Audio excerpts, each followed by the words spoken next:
सभी भैया बहनों को मेरा नमस्कार।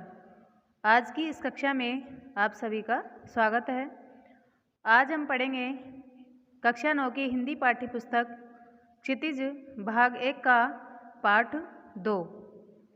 पाठ 2 का नाम है लहसा की ओर। इसके लेखक है राहुल सांस्कृतायन। पाठ पढ़ने से पहले लेखक परिचय पढ़ेंगे। राहुल सांस्कृतायन का जन्म सन 1893 में उनके ननिहाल गांव पंदाहा, जिला आजमगढ़, जो उत्तर प्रदेश में है, वहाँ हुआ। उनका पैतृक गांव कनेला था। जो उनके दादा दादी माता पिता रहते थे वो कनेला था। उनका मूल नाम केदार पांडे था। उनकी शिक्षा काशी, आगरा और लाहौर में हुई। सन 1930 में उन्होंने श्रीलंका जाकर बौद्ध धर्म ग्रहण कर लिया। तब से उनका नाम राहुल सांस्कृतायन हो गया। राहुल जी पाली, प्राकृत, अपभ्रंश, तिब्बती, चीनी, जापानी, रूसी सहित अनेक भाषाओं के जानकार थे। उन्हें महापंडित कहा जाता था। सन 1963 में उनका देहांत हो गया। राहुल सांस्कृतायन ने उपन्यास, कहानी, आत्मकथा, यात्रा वृत्तांत, जीवनी, आलोचना, शोध आदि अनेक विधाओं में साहित्य सृजन किया। इतना ही नहीं, उन्होंने अनेक ग्रंथों का हिंदी में अनुवाद भी किया। मेरी जीवन यात्रा, जिसके 6 भाग थे, दर्शन दिग्दर्शन, 22वीं सदी, बोलगा से गंगा, भागो नहीं दुनिया को बदलो, दिमागी गुलामी, घुमक्कड़ शास्त्र उनकी प्रमुख कृतियां हैं। साहित्य के अलावा दर्शन, राजनीति, धर्म, इतिहास, विज्ञान आदि विभिन्न विषयों पर राहुल जी द्वारा रचित पुस्तकों की संख्या लगभग 150 है। राहुल जी ने बहुत सी लुप्त प्राय सामग्री का उद्धार कर अत्यंत महत्वपूर्ण कार्य किया है। यात्रा व्रत लेखन में, यानी जो ये पाठ है वो यात्रा व्रत है, पूरा यात्रा वृत्तांत है उनका। इस पाठ में इस लेखन में राहुल जी का स्थान अन्यतम है। उन्होंने घुमक्कड़ी का शास्त्र रचा और उससे होने वाले लाभों का विस्तार से वर्णन करते हुए मंजिल के स्थान पर यात्रा को ही घुमक्कड़ का उद्देश्य बताया। घुमक्कड़ी से मनोरंजन, ज्ञानवर्धन एवं अज्ञात स्थलों की जानकारी के साथ साथ भाषा एवं संस्कृति का भी आदान प्रदान होता है।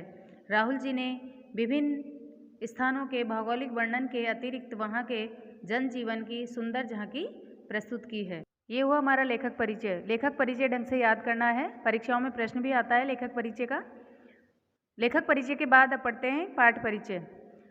संकलित अंश राहुल जी की प्रथम तिब्बती यात्रा से लिया गया है, जो उन्होंने सन 1929-30 में नेपाल के रास्ते से की थी। उस समय भारतीयों को तिब्बत यात्रा की अनुमति नहीं थी, इसलिए उन्होंने यह यात्रा एक भिखमंगे के छद्म वेश में की थी। छद्म वेश होता है छुपाकर, भेष बदलकर। इसमें तिब्बत की राजधानी लासा की ओर जाने वाली दुर्गम रास्तों का वर्णन उन्होंने बहुत ही रोचक शैली में किया है। इस यात्रा वृत्तांत में हमें उस समय के तिब्बती समाज के बारे में भी जानकारी मिलती है। तो आइए ये पाठ किस प्रकार का है, इस पाठ के बारे में जानते हैं।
लेखक ने जब तिब्बत की यात्रा शुरू की थी तब फट्टी कलिंग पौड का रास्ता नहीं बना था। ये तिब्बत में एक जगह का नाम है। उस समय नेपाल से तिब्बत जाने का एक ही रास्ता था। वैसे ये मुख्यतः व्यापारिक और सैनिक रास्ता था, जिससे होकर व्यापारी व सैनिक जाते आते थे, परंतु इसी रास्ते से नेपाल व भारत के लोग भी आते जाते थे। इसलिए लेखक ने इसे उस समय का मुख्य रास्ता बताया है। लेखक कहते हैं कि रास्ते में जगह जगह पर चीनी फौजियों की चौकियां व किले बने हुए थे, जिनमें कभी चीनी सैनिक रहा करते थे, लेकिन अब वो पूरी तरह से टूट चुके हैं और वीरान भी है, बिल्कुल सुनसान है। लेकिन उन किलों के कुछ हिस्सों में वहाँ के किसानों ने अपना बसेरा बना लिया है, इसलिए उन किलों के कुछ हिस्से आबाद थे। आबाद अर्थात वहाँ लोग रहते थे। ऐसे ही एक परित्यक्त चीनी किले, परित्यक्त यानी छोड़ा हुआ किला, में लेखक व उनके मित्र चाय पीने के लिए रुके। तब उन्होंने देखा कि उस समय तिब्बत में जाति पाति, ऊंच नीच, छुआछूत का भेदभाव नहीं था और न ही वहाँ की महिलाएं पर्दा करती थी। हाँ, चोरी के डर से निम्न स्तर के भिखारियों को घरों में घुसने नहीं दिया जाता था, मगर अनजानों के या अपरिचितों के घरों के अंदर आने जाने में कोई रोक टोक नहीं थी। अपरिचितों द्वारा चाय का सामान देने पर घर की महिलाएं, बहू या सास उन्हें चाय बनाकर दे देती थी। वहाँ पर मक्खन व नमक की चाय पी जाती थी। परित्यक्त चीनी किले से चाय पीने के बाद जब वो आगे चलने लगे तो एक व्यक्ति ने उनसे 2 चिटें, प्रवेश पत्र, राहदारी मांगी। ये चीटें उन्हें गांव के एक पुल को पार करने के लिए देनी पड़ती थी। पुल पार करने के बाद वो थोड़ला के पहले पड़ने वाले आखिरी गांव में पहुंच गए। थोड़ला है तिब्बती सीमा का एक स्थान, जिसे थोड़ला नाम दिया गया। यहाँ सुमती है। लेखक को यात्रा के दौरान मिला मंगोल भिक्षु, जिसका नाम उन्होंने सुविधा के लिए सुमती रखा। उसकी पहचान होने के कारण भिखारी के वेश में होने के बाद भी उन्हें रहने को अच्छी जगह मिली। लेखक कहते हैं कि 5 साल बाद जब वो इसी रास्ते से वापस लौट रहे थे तब उन्हें रहने की जगह नहीं मिली थी और उन्हें एक झोपड़ी में ठहरना पड़ा था, जबकि वे उस वक्त भिखारी नहीं बल्कि अच्छे यात्री के वेश में थे। लेखक की यात्रा का अगला लक्ष्य डांडा यानी एक ऊंचा पहाड़ थोड़ला पार करना था, जो सबसे कठिन हिस्सा था, क्योंकि डांडे तिब्बत में सबसे खतरे की जगह थी। 1600-1700 फीट की ऊंचाई पर होने के कारण दोनों ओर गांव का नामो निशान नहीं था, यानी गांव बिल्कुल नहीं दिखता था, इतने ऊंचे थे वो। डाकुओं के छिपने की यह सबसे सुरक्षित जगह थी और सरकार भी इस तरफ लापरवाही थी, इसलिए यहाँ अक्सर लूटपाट व हत्याएं हो जाती थी। चूँकि वे लोग भिखारी के वेश में थे इसलिए उन्हें कोई चिंता नहीं थी, परंतु मन में डर था। यहाँ हथियार का कानून भी लागू नहीं था, इसलिए लोग अपनी सुरक्षा के लिए हथियार रखते थे। लेकिन थोड़ला पहाड़ की उस दुर्गम चढ़ाई में जाना बहुत मुश्किल था और उनका अगला पड़ाव लंगोर का था, जो वहाँ से करीबन 16-17 मील की दूरी पर था। इसलिए दूसरे दिन उन्होंने, लेखक व उनके दोस्त दोनों ने, डांडे की चढ़ाई घोड़े से की। पहाड़ के ऊपर पहुंचकर उन्होंने देखा कि दक्षिण पूरब और बिना बर्फ और हरियाली के नंगे पहाड़ दिखाई दे रहे थे तथा उत्तर की ओर पहाड़ों पर कुछ बर्फ दिखाई दे रही थी। वहाँ स्थानीय देवता का मंदिर भी बना हुआ था। पहाड़ से उतरते समय लेखक का घोड़ा धीरे धीरे चलने लगा, जिससे उनके साथी आगे निकल गए। वो रास्ता भटक गए और वे बाएं रास्ते की ओर 1.5 मील आगे चल दिए। बाद में लोगों से पूछकर वापस सही रास्ते, जो लंगोर का रास्ता दाहिनी की तरफ में आ तो गए, मगर तब तक काफ़ी देर हो गई थी, जिससे उनके मित्र सुमती नाराज़ हो गए, परंतु जल्द ही उनका गुस्सा ठंडा हो गया और वे लंगोर में एक अच्छी जगह पर ठहरे। उसके बाद वो तिंगरी के मैदान में पहुँचे, जो पहाड़ों से घिरा एक टापू था, जिसके सामने एक छोटी सी पहाड़ी दिखाई पड़ती थी, जिसका नाम तिंगरी समाधि गिरी था। आसपास के गाँवों में सुमति के बहुत परिचित थे, इसलिए वो उनसे मिलना चाहते थे और उन्हें बोध गया से लाए कपड़ों के गंडे भी देना चाहते थे। गंडे होते हैं एक यंत्र या मंत्र से जाप किया हुआ धागा।